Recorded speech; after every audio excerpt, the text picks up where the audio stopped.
everyone.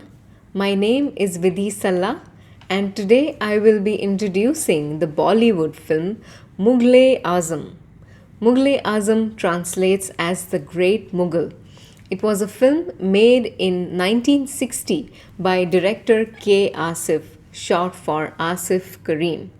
The film is as much a narrative of a historical event as it is a crucial landmark in the history of Indian cinema.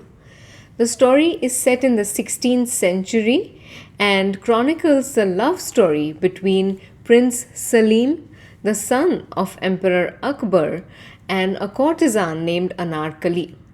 It's a legend from the chapters of India's history, and the identity of Anarkali is uncertain.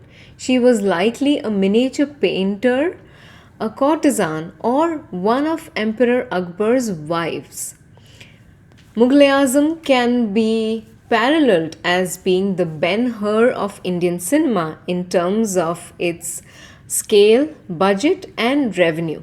The film was made on a total cost of 15 million Indian rupees at the time. When adjusted for inflation, it amounts to anywhere between 500 million to 2 billion Indian rupees, which is 26 million US dollars. Mughal-e-Azam cost more to produce than any Indian motion picture at the time. The budget of one song sequence of Mughal-e-Azam exceeded that of an entire film made at the time. Primary shooting for the film began in the year 1946, 14 years before its release. The film suffered major setbacks in terms of its production and crew because of India's independence and the partition between India and Pakistan in 1947. Production resumed in the year 1950, and it still took 10 years to make the film because of its epic scale. The director K. Asif was meticulous and obsessed with getting every detail down to perfection.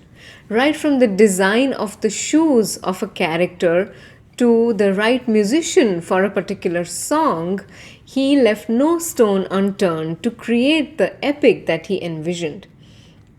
Mughal-e-Azam was commissioned to artisans all over India. Skilled tailors from Delhi were hired to make the Zardozi embroidered clothes.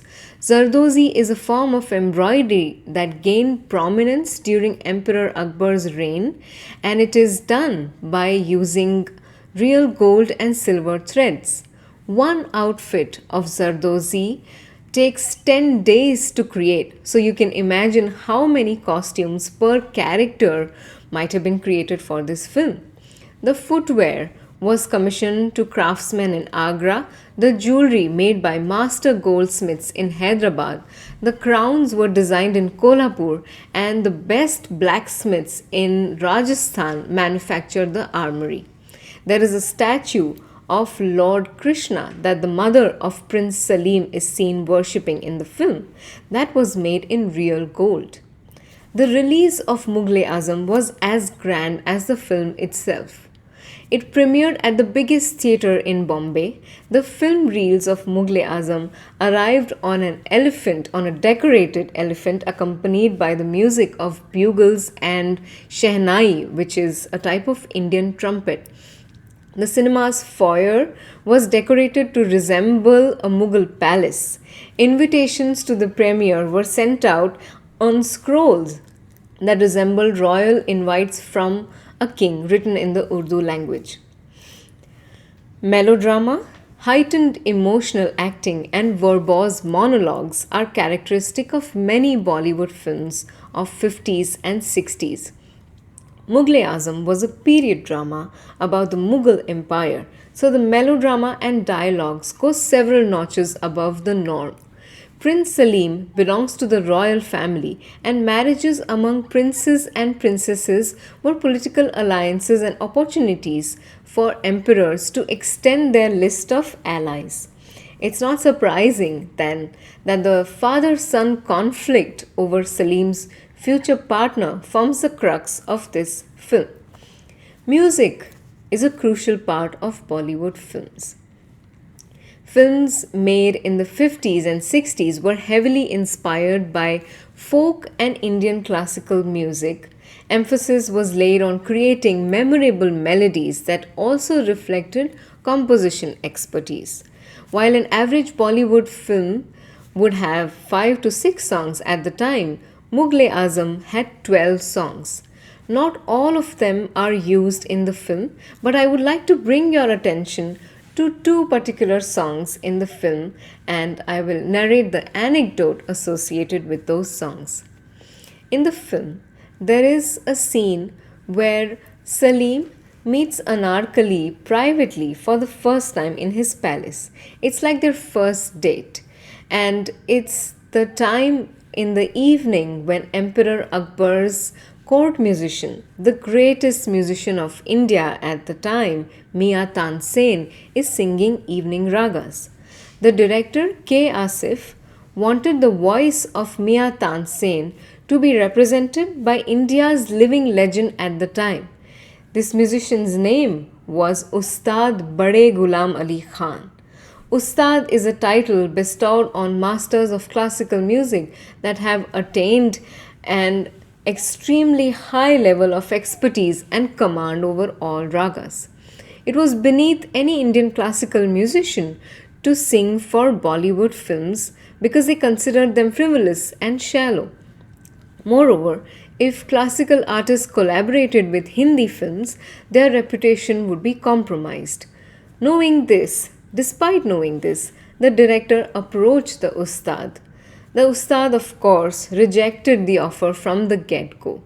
The director was obstinate and wouldn't take no for the answer. He refused to leave till the Ustad agreed. To get rid of the director, Bade Ghulam Ali Khan Saab said, "Okay, I will do the film, but I will charge rupees 10,000. He just thought of an enormous amount that would be unimaginable and said it out. At that time, artists were charging 500 rupees and he asked for 10,000, which, when adjusted for inflation, would cost 7.5 lakh Indian rupees, that is $10,300 per song, as opposed to the $500 that other artists were charging. The director agreed. He placed 1,000 rupees on his table as an advance amount and said, "I would like you to do the songs." The Ustad sang not one but two songs in the film, one when Prince Salim is born and another when Salim falls in love.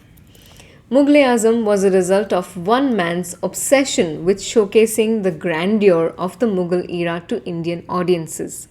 Not only did he achieve that, but he also elevated the taste and expectations of Indian audiences. Mughal-e-Azam continues to inspire Indian filmmakers to create cinematic experiences that tell a story as ornately as humanly possible. I hope you enjoy watching the first half of this film. Mughal-e-Azam is a little over 3 hours long, so you will be watching it in two parts. I am happy to answer questions related to the film through my email ID, which is mentioned on my website, vidhiism.com. You can listen to my show, Vidhi's Bollywood Jukebox, every Thursday afternoon from 3 to 5 p.m. on WVWLP 107.7 FM. Thank you. Namaste.